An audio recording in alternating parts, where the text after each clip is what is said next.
I'm going to show you in this video how NASA fakes zero-G without a vomit comet or a zero-G plane. Now, I've heard a lot of theories from other flat earthers of some big energy, fieldy, sound wavy thing that pushes matter up in the air through sheer energy. But to be honest, some of the theories did sound like two healthy choices to me. No, I've been praying about it, and the Lord finally revealed to me one video, and I work with Blender and Unity, and I've been working with special effects software, Photoshop, for quite a while now. And when I saw this video, I realized it became instantly clear how they do it. And it's just video game technology. Now, if you're part of the Geek Squad or the techie crowd, well, then you already know about this technology.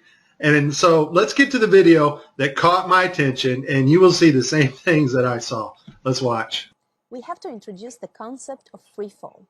So let's use this model of the Earth. And let's enlist the help of a friend, Patsy. You might know her.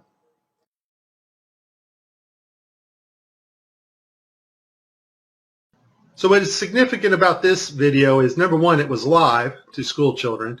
Number two, we have this stuffed animal that is transitioning in on another video channel. And the actor is able to reach up and grab this doll in real 3D space and manipulate this doll with their hands. And so the only way you're going to pull that off is with one technology. And that technology is virtual reality. More importantly, though, something called augmented virtual reality. Now, before 2012, NASA used masking techniques much like we do in Photoshop and After Effects. But now we're able to simulate water and objects live in real 3D space. So we're able to take models of things that are photorealistic and rotate and move them while we are going live. Before, we used to have to render these effects frame by frame by frame, and it took extremely long amounts of time. In this video here I made last year, I'm using Sony Vegas, and I was just playing around with the masking capabilities of Sony Vegas. I don't even know why I saved this video, but here I'm standing in the kitchen and I'm just lifting up this trash can to make it kind of look like it's floating. And I didn't do a lot of work on this. It was just something I wanted to see real quick. But that is a masking effect to get another effect. We now have the technology to simulate water, materials, fabrics live in real 3D space with virtual reality, but better yet, augmented virtual reality. And all augmented virtual reality is taking the objects in 3D space from a virtual reality world and putting them in our world on another screen, which we can see, manipulate, and touch with virtual reality contacts or glasses. In this next segment, I'm going to show you how NASA grabs objects in 3D space, rotates them around, manipulates them. They can do this with water, with cloth, anything. And the cool thing about it is we can take what they're doing, what they're seeing with their contact virtual reality augmented lenses, and put that on a separate video layer live. Yes, live, and do it all in real time. So I'm going to show you what it looks like to them as they're grabbing objects and manipulating them. And then I'm going to show you Microsoft's HoloSense video, their demonstration at E3 a couple years ago, of bringing a virtual reality into our world. And it is simply amazing. Let's watch.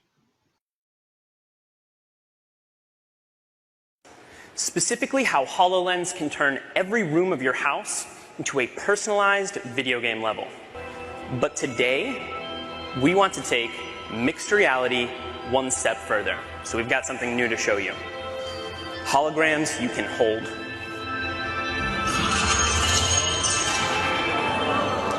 This holographic gauntlet is the weapon that Dan will be using while playing Project X-Ray.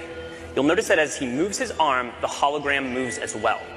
This is a wearable hologram. And when you combine technology like this with the environment understanding of HoloLens, you can do some pretty spectacular things.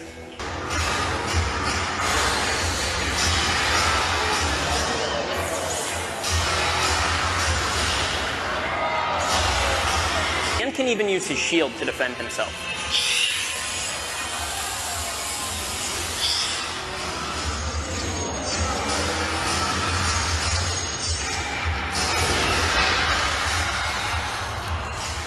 Nicely done. Looks like that's all of them. In 2012, NASA got tired of faking weightlessness by using the zero-G plane, better known as the vomit comet. So in 2012, they started soliciting companies that specialize in real-time augmented virtual reality so that they can fake weightlessness and floating objects in the air in real time. Simply the cost of the plane and the safety concerns and the fact that they weren't very good at it. They didn't go to Hollywood, which most of Hollywood's effects are post-processing. That's after the video is made. They needed something they can do in real time and make it look realistic. And so I'll put this link in the description. They found a company called Telemetrics. Thank you, Debbie Durant, for bringing this to my attention. After I researched this, lo and behold, I found out our government has a contract with these people. And Telemetrics, basically what they do is they help news teams and they bring broadcasts together in real time, and they're able to create sets, cities, anything you want in a virtual reality world and make it look absolutely 100% real. They're also able to bring different people from around the world, put them in the same room and broadcast live, give them desks, whatever they need to make the broadcast. So it's a pretty amazing company. Here we see Johnson Space Center Telemetrics provided latest camera robotics technology at NASA's government television at Mission Control. Why do you need to fake virtual reality sets at Mission Control and Johnson Space Center? I think we know the answer to that when we saw Tim Peake on the gridded blue screen. So this next segment, I'm going to show you what it looks like when virtual reality being broadcast live doesn't work out so well because the system's not perfect. And then at the very end, I'm going to show you the mother of all screw-ups when they actually have a channel shut off that should be on. Because once again, these astronauts are looking in 3D space. They are grabbing objects because they're wearing augmented contact lenses. And if that object's not there broadcast to the viewers live, then it's going to look pretty ridiculous. So let's see some of NASA's screw-ups. I'll cover them as they happen, and then we'll move on to the final.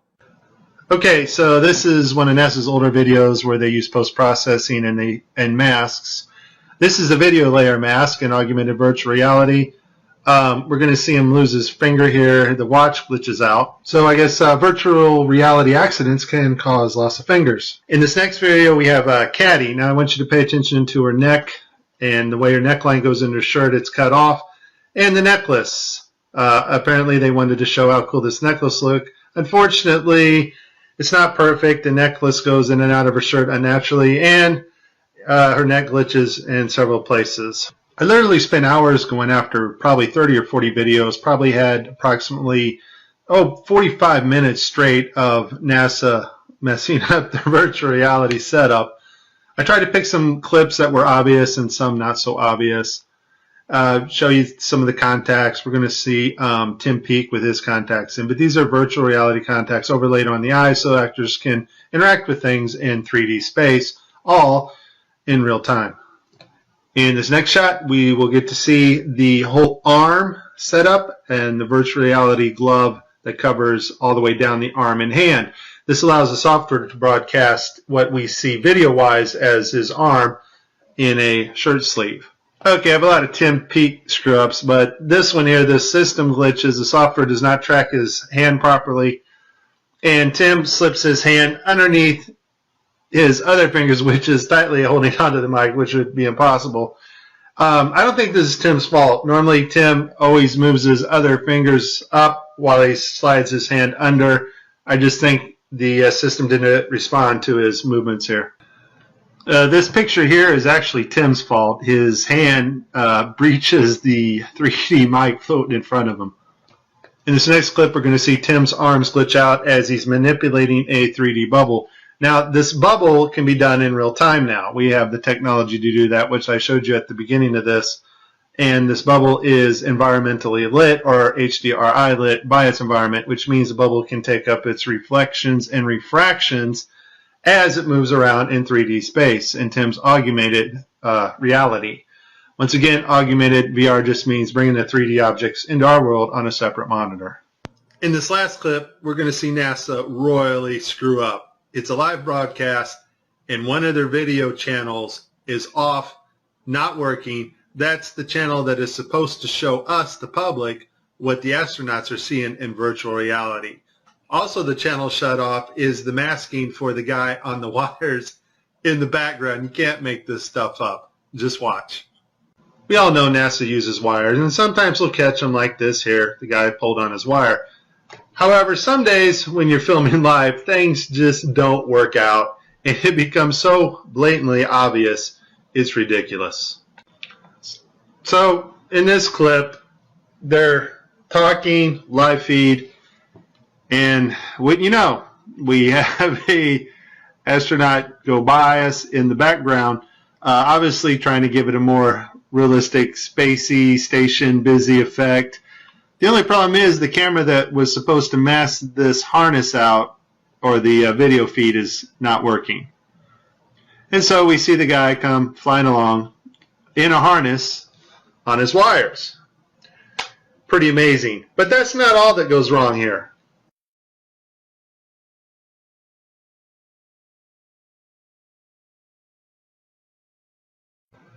Okay, so you see to the right, this guy's flipping this hat. This hat's actually on another video channel in 3D space. It's virtual reality. They're wearing augmented contact lenses so that they can interact with these 3D objects. Now, in this scene, the guy on the left in the green shirt, he thinks he sees an object in 3D space that's being broadcast to him. So he grabs it and he puts it off to the side. He's looking straight ahead because he's looking at an object rotating in front of him, but the video channel is down that is supposed to show the viewers what we're supposed to see, and so we don't actually get to see the object that he is seeing. And I would just sum this up as a very terrible, bad, horrible day for NASA doing live feeds. Hey, Tim, you still there? Yeah. Can you explain to us what this astronaut's going through as he sees something with his eyes in 3D space, but it's not actually there being broadcast to the public? What's going through this astronaut's mind? This system is sending signals to the brain that doesn't really match your eyes, and so your brain's trying to work out the two differences. Here's the thing. As much fun as this was, there is a time coming when you and I will not be able to tell the difference, and space has not changed. Technology to fake space has gotten better.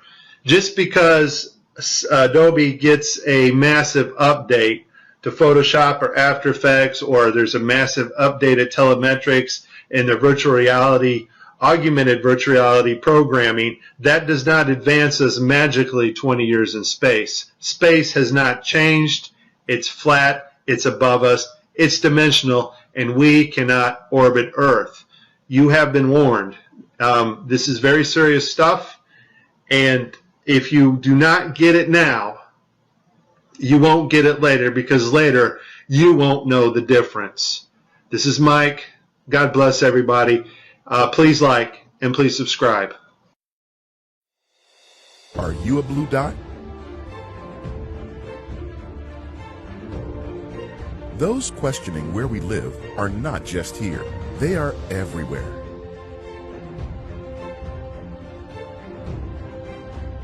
Of course, this info is hidden from you, but the app shows you that no matter where you go, you aren't alone.